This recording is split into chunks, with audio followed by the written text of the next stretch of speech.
Hello, mama friends, listeners. I am so excited to be back. Season 6 of the Mama Work It podcast. If you are just finding us here, or you're new in town, or you've forgotten who we are because I took a couple months off from the podcast as I normally do every year in the summertime.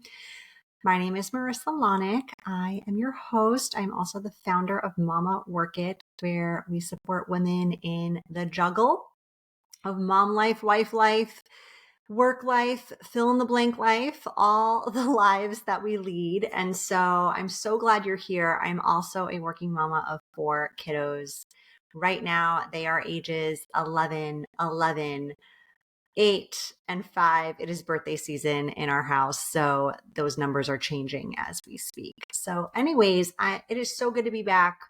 So good to be recording again. So good to chat. Always good to step away though, especially from work that requires a lot of creativity like this show.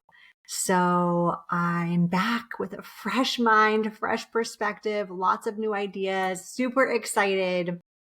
And thank you for allowing me that time to step away. Hopefully, you were binging past episodes. This is episode 191, so you had plenty to choose from. And if you were missing me, here I am. We're back. All right. So I want to talk today about this topic. I was brainstorming topics recently, and this one's kind of near and dear to my heart right now. It's called Identity Shifts as a Mom. And so I recently became certified in something called Blindspotting coaching. And this has to do a lot with learning about areas of yourself that you're kind of blind to, immune to, like you may not notice. It's really part of a self-awareness journey and unpacking of that. And this is a new book that was just released this summer by Dr. Martin Dubin. And if you read this book, part of what you uncover is that we all have these areas that make up who we are, what motivates us, how we behave. And one of those centers around identity. And the cool thing about this is if you get the book, you can also take this awesome assessment and get coaching on it, which again is what I recently got certified in. So it's pretty cool. And I've been on the receiving end of this, and the discovery journey is interesting and really, really cool. But let's get back to this identity thing really quick. So in this model related to this book and these theories, identity is actually one of the easier elements to shift and change. It's in this sort of outermost layer of this sphere. And so it had me thinking about just kind of recent experiences I've been having, past experiences I've had, because identity is really how you see yourself and how others see you. And if there's this mismatch between those two things, you may have a blind spot there. So I was thinking about this from my own life season perspective recently, because I'm like brainstorming topics for today's episode for the season ahead. And something that came up for me was how much of my identity has really shifted since becoming a mom. And I thought this was just fine. And it is, honestly, like we're constantly growing and evolving, and it is all just fine. But also how recently I just reconnected with some of my previous identity just this past summer, and how it actually made me miss her. I'm referring to her as my like past identity a little bit. And so today I figured I would talk to you about this experience, about this like self-awareness I'm still kind of processing. And as always, I hope you find it relatable, helpful. I hope it makes you feel seen if you are also navigating these identity waters with me in whatever way, shape, or form that looks like for you. So I'm going to kind of walk you through some of the things that have been these identity reawakenings or identity shifts, or just things I've kind of dissected as I've been learning more about my own blind spots and just kind of reflecting on the past few months, past few years, past few seasons of where I've been at in my life as a mom, as a professional, as a woman, as a wife, like all the things. So, one thing you may or may not know about me is I have always been this very like global person, in a sense of I've always surrounded myself with people from like all over the world, spoken other languages. I love traveling. I mean, every job I've had, every like school I've been to, community I've joined, I usually really gravitate toward international people. And I've been fortunate and lucky enough to work for a lot of global organizations where that was super easy. Like one of my first jobs in the corporate world was designing language communication programs for professionals. And these were either professionals from other countries who were non-native English speakers, or professionals who needed to learn other languages to communicate with colleagues or clients who lived in other places. And so that was really like gratifying in that sense for me. Then I worked in the au pair industry with au pairs from over 40 countries. And I did that for over a decade. So that was really like tapping into that part of me. I used to teach Spanish and Italian before my corporate days. I even grew up in 2 different countries speaking 2 different languages. I've traveled a good amount.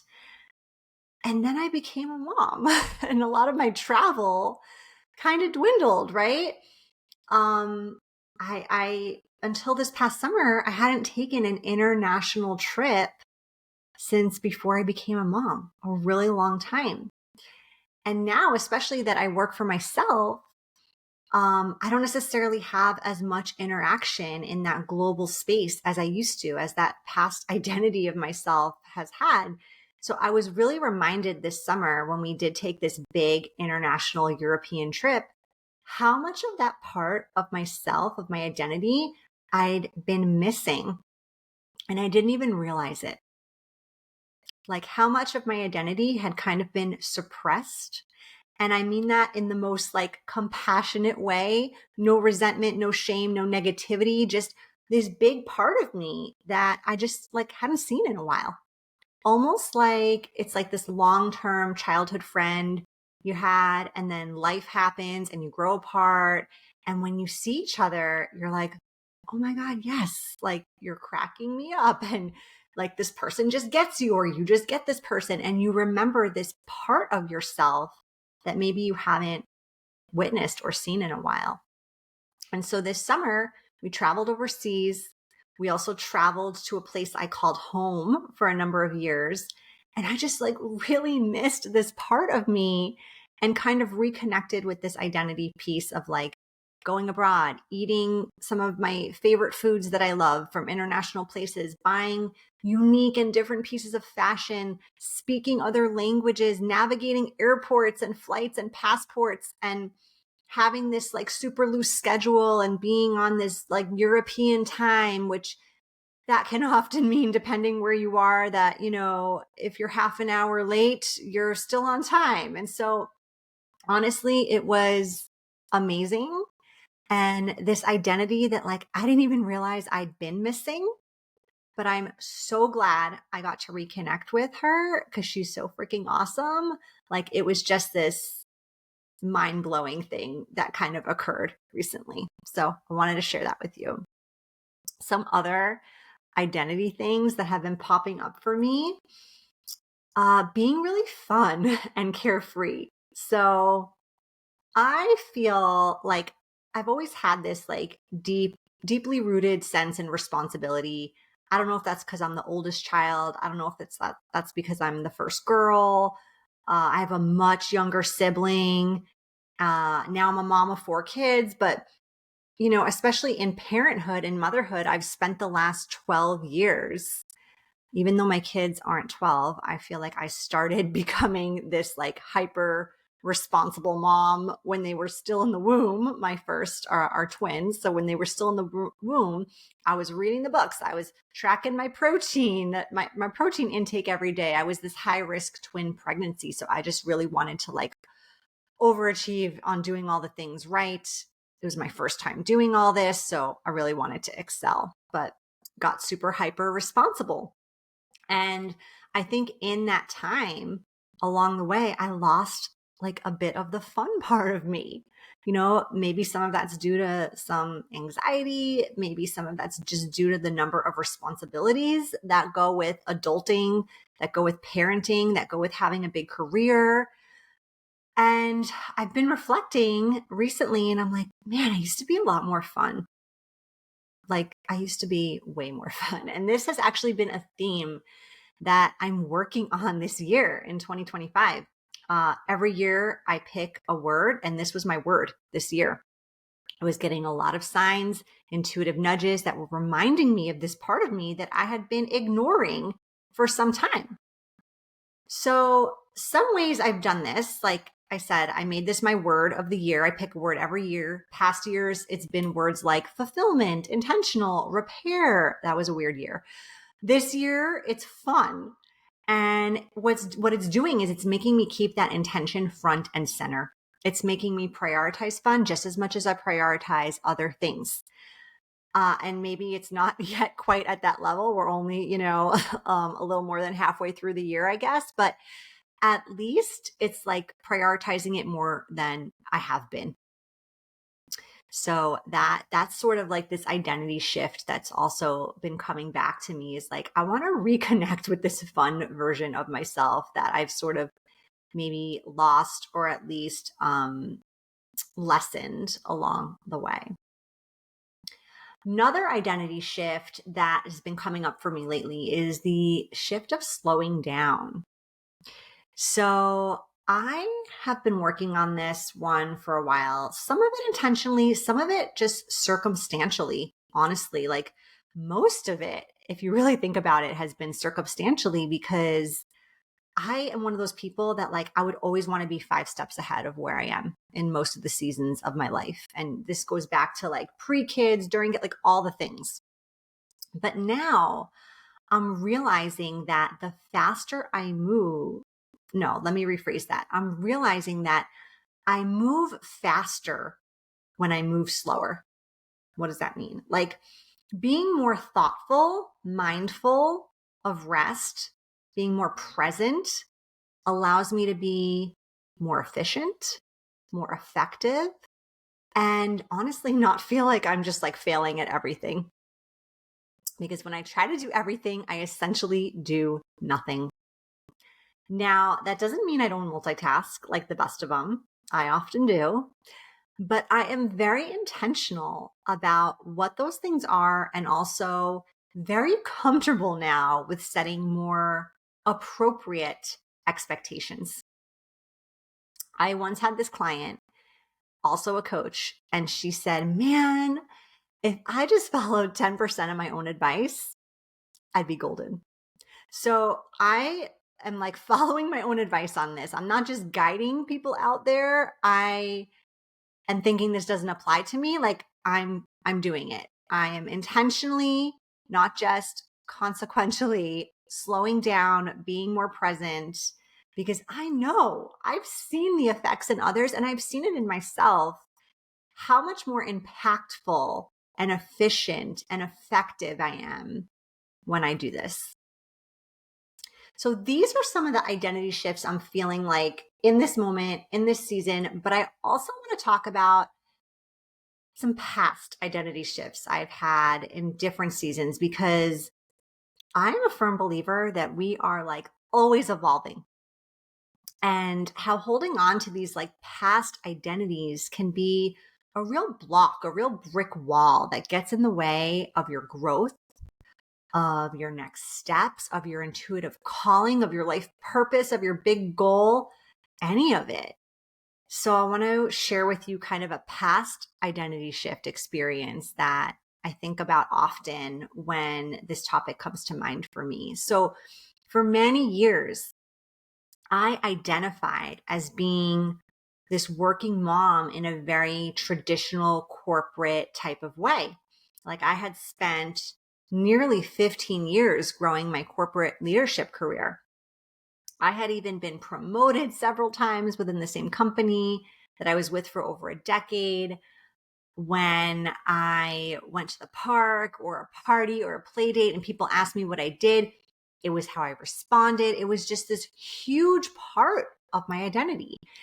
And when it started to feel misaligned, and I knew the time was coming closer to step away from that role that I loved and I worked so hard to get to, and to fully step into this like unknown abyss of entrepreneurship, I was beyond terrified. And I also had this very hard time stepping into this new identity of not having a quote unquote job in the way I'd always had one, right? I had been employed by someone else since I was babysitting at, 12 years old. Like I had a paycheck I was consistently getting since I was 16. I had this identity of, being the title that I had, whether that was like ops director or training manager or even educator. Like now I was stepping into something completely new. In fact, at that time, I was working with a business coach. And I remember I sent her this Voxer message one day. And I was like, I don't even know how to introduce myself anymore. Like, what do I call myself? How do I identify in this new role I'm in? And it was honestly something that held me back from taking that big leap for a while. I was stuck because I didn't know what my new identity was, but yet I wasn't aligned because my current identity at that time didn't vibe with what I wanted to be doing anymore. Super weird place to be, but I want to share with you if this is something you're experiencing right now, if you're sort of in this transition of careers or just identity shifts, like especially if you're shifting from employee to entrepreneur, which I write all about in the book Biz Management, the working mom's guide to go from employee to entrepreneur. Check that out if you are in this season of life right now. But some things that really helped me when I was in that place were, number one, like figuring out what to call myself, how to introduce myself. Like basically I needed to develop an elevator pitch for my new identity. And the more I practiced, the more confident I got. I also added my entrepreneurial role to my LinkedIn page. So this was a huge step for me because even though I had been running my business as a side hustle for 3 years, I'd never put it on my LinkedIn. I wanted to keep it sort of like different, separated. And I understand some people may choose to hide this or keep it separate from their career professional page, as I did for quite some time. But it was such an important step because it helped me own it. It helped me step into it. It helped me refer to this part of me as my livelihood, as a professional part of who I was. And lastly, I had to just step into my new identity before it was comfortable to be there. And I don't know if this example is going to relate to you, but it's almost like I had to put on the pants that were still a little too tight before I lost the 5 pounds, because otherwise, like I was never going to get the final push to do it. So yes, the pants probably didn't look as killer on me because I needed 5 more pounds to go. The season, like the identity I was stepping into, probably I didn't show as much confidence as I needed to at that stage, but it was like the push I needed to get there. I had to embody that higher version of me, that new identity, to really believe and know that I could get there. It's almost like that saying, fake it till you make it. I had to do that. So I think that's everything I really want to say today when it comes to identity shifts here. I honestly say none of this to make you feel any worry or angst or weirdness about where you are right now in your identity. I think we are always evolving, as I said, especially when we get into these new seasons of life, becoming parents, going from 1 to 2 kids, taking a career pause, making a career shift, having kids at home versus sending them to school, like all of this can alter our identities a bit. And so if you're feeling any sort of way after listening to today's episode and you want to explore this topic more in depth, please, please, please reach out. We can do a 30-minute breakthrough call, what I call them, where we just like scratch the surface of this. I can recommend different resources, services that could be super helpful to you as you navigate this identity shift, this identity reconnection, whatever it is that you're going through. I would love to support you however I can. I am going to drop in today's show notes links on how to get in touch. Also going to drop a link to the Blindspotting book and website where you can learn more about that awesome assessment, that amazing book, how to work with a Blindspotting coach, which you can request to work with me if you want to. And I am just so excited to be back for our 6th season. We have some really incredible guests coming up. Stay tuned. We're talking about like a wide array of topics, anything from how to manage picky eaters to being a mom CEO of a publicly traded company to getting a dad's perspective on all of this. Like, I can't wait to share more. So be sure to subscribe to the show, whatever platform you listen from. Drop a review if you can. I'm always so grateful for those. And also be sure to subscribe to the Mama Work It newsletter so you never miss an update from me. All right, my friends, I am out. I will see you soon. Keep on working it. Bye.